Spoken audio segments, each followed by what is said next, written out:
आज स्वयंपाकाला सुरुवात करू. मला इतकं काळजी वाटत होती कालवण काय बनवू. कालवणाला काहीच नव्हतं भाजीपाला. आज बाजार आहे, आज बाजारात आणू. मग विचार केला आणि हे डाळी घेतल्या. चना डाळ, तूर डाळ, मूग डाळ अशा 3 डाळी एकत्र घेऊन शानी म्हटलं त्याची आमटी करावी. म्हणून आता मी हे धुवून शानी स्वच्छ घेतलंय. त्याच्यात आता बघा टॅमॅटो, कढीपत्ता, हळद, मीठ आणि थोडंसं वर तेलाचा टिपका लावायचा डाळीला असा, म्हणजे ही डाळ पटकन शिजते. आणि ह्या डाळीची आमटी इतकी छान होती ना बघा, मस्त होती डाळ. आमटी भात तर खूप छान लागतो. मग माझ्या डोक्यात आलं चला म्हटलं मग आज आपण करावी मिक्स डाळीची आमटी. आज बनवणार आहे आपण मिक्स डाळीची आमटी.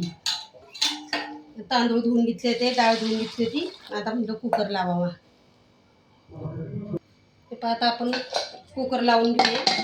आणि कुकर झाला की आमटीला फोडणीला टाकताना पण मी तुम्हाला दाखवते.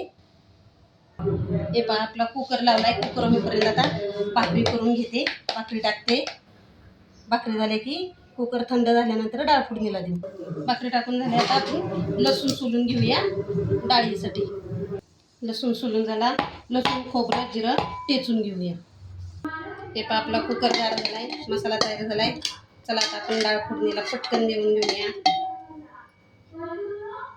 मिक्स डाळीची आमटी करायची. डाळ तयार झाली, आता फोडणी देऊ.